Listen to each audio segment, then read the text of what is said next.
Bonjour tout le monde, bienvenue pour cette nouvelle vidéo actualité jeux vidéo et actualité politique en même temps. C'est la première fois que je vous propose ce genre de contenu, sachant que de base je ne suis pas vraiment intéressé par la politique contrairement aux jeux vidéo, puis personnellement mon opinion politique je préfère me le garder pour moi plutôt que de l'étaler sur les réseaux sociaux et sur ma chaîne YouTube.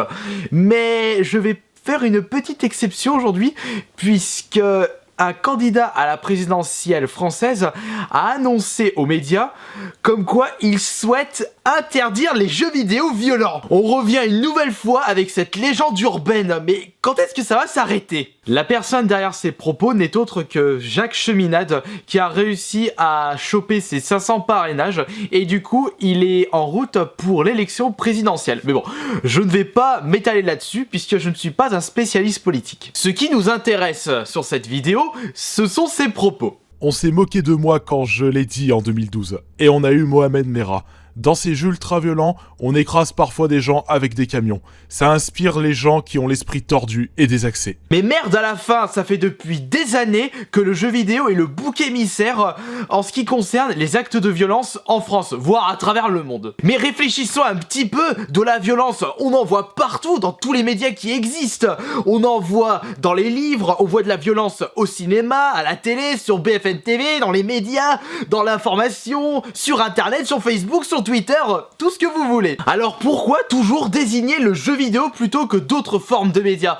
Ah bah oui, parce que dans les jeux vidéo, on est actif de ce que l'on fait, alors qu'au cinéma on est passif, dans le livre oh non on lit juste, on est passif. Mais quelle connerie une nouvelle fois. D'après mes souvenirs personnels, je ne pense pas qu'une personne avait déjà désigné comme bouc émissaire le cinéma ou BFM TV ou un livre concernant un acte terroriste, mais si je me trompe dans mes propos, n'hésitez surtout pas à me le préciser dans les commentaires. Mais personnellement, lorsque l'on veut trouver un bouc émissaire, cela a toujours été, ou pour la grosse majorité des cas, les jeux vidéo. Et tout particulièrement Call of Duty ou GTA. Bah tu m'étonnes, ce sont les plus connus. Attendez. On va prendre un petit peu de recul. Si les jeux vidéo, comme le dit si bien Jacques Cheminade, rendent extrêmement violents jusqu'à un point de non-retour, eh bien, cela ferait longtemps que on verrait beaucoup plus souvent des actes de terrorisme et de violence en France à cause des jeux vidéo, puisque le nombre de joueurs est de plus en plus croissant. On a de plus en plus de joueurs qui jouent à des jeux vidéo violents, et puis je me souviens que 20 ans en arrière, les jeux vidéo violents étaient beaucoup plus polémiques. Prenez mon exemple, même si j'ai joué à énormément de jeux violents durant ma jeunesse, et même à l'heure actuelle, eh bien je ne suis pas devenu un meurtrier, je suis pas devenu un terroriste, alors que j'ai découvert tous les GTA, enfin plus à partir du 3, j'ai joué au Mortal Kombat. Alors je peux vous dire que eux, en termes de polémique violence, ils étaient bien placés. J'ai pu jouer à d'autres jeux de combat violents, on ajoute à cela les Survival Horror, Silent Hill, Resident Evil, bien entendu les Call of Duty, des jeux violents, je peux vous en citer à l'appel, et au final je ne suis pas devenu super violent, mais sauf que maintenant sur cette vidéo parce que ça m'énerve. Bon là j'ai un petit peu abusé, excusez-moi. Je vais peut-être me répéter une nouvelle fois, mais lorsque je vois un acte de terrorisme ou de violence et que la personne était fan d'un jeu vidéo, excusez-moi par avance, mais le gars avait déjà un pet de travers avant de jouer aux jeux vidéo. C'est juste que c'est tellement facile de désigner les jeux vidéo comme responsables de ce malheur, mais vous pensez pas que le réel responsable de ces actes de violence, c'est en fait l'environnement, l'éducation, les personnes de l'entourage du meurtrier qui est en partie responsable de ce qui s'est passé, puisque je me souviens que lorsque je m'intéressais un petit peu aux tueurs en série à travers des reportages complètement banals,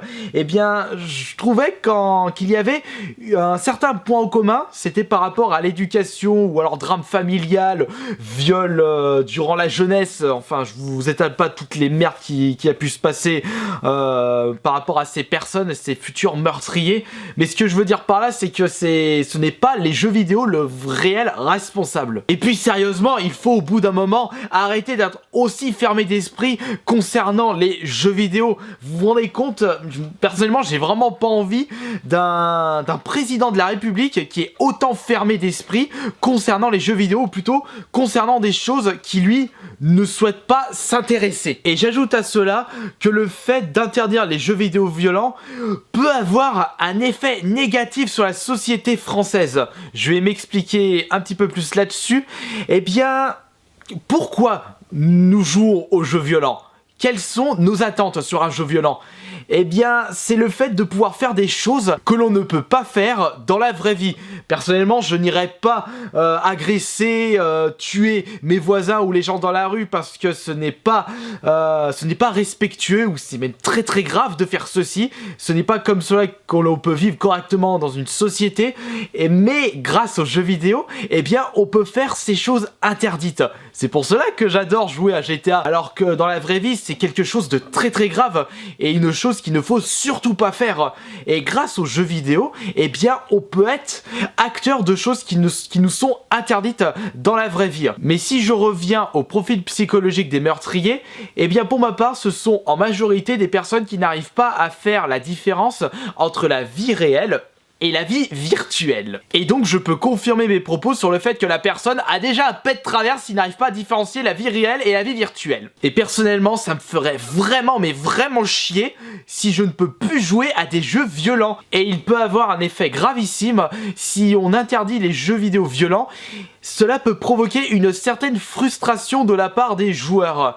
Puisque si on leur interdit de jouer à des jeux violents et du coup de leur faire des choses qui ne peuvent pas faire réel, mais qui peuvent le faire dans une vie virtuelle, eh bien, ça peut provoquer des actes gravissimes. Enfin, après, peut-être que je me trompe sur mes propos, mais c'est le ressenti que j'ai si on interdit les jeux vidéo violents. Oui, il est vrai que dans certains pays, certains jeux vidéo sont interdits au public pour diverses raisons, mais ce n'est pas ça qui va à freiner les actes de violence dans ce pays. Il y a tout autant des actes de violence, que ce soit dans les pays où on autorise les jeux vidéo violents, que dans les pays où les jeux vidéo violents sont interdits. Et il ne faut surtout pas oublier que l'être humain est fou de base. Regardez ce qui s'est passé durant notre histoire entre les génocides, les guerres, les actes de barbarie en tout genre, et même à l'heure actuelle, ça continue. Et je ne vois pas en quoi les jeux vidéo seraient le réel responsable de tous ces problèmes-là. Monsieur Jacques Cheminade, les jeux vidéo ça existe depuis les années 70-80, durant le Moyen-Âge ça n'existait pas, et pourtant les actes de violence, il y en avait à l'appel, donc on ne peut pas reprocher les jeux vidéo des actes de violence qui se passent à travers notre société. Oula, c'est vrai que je suis un petit peu égoïste sur mon raisonnement. Dites-moi, selon vous, dans l'espace des commentaires, qu'est-ce que vous pensez de ces propos-là de Jacques Cheminade? Est-ce que vous pensez que l'on devrait interdire les jeux vidéo violents? Peut-être que vous n'êtes pas d'accord avec mes propos. Eh bien, si cela est le cas, n'hésitez surtout pas à me dire pourquoi. Enfin voilà, donc j'espère que cette vidéo actualité jeux vidéo politique vous aura plu. À la prochaine.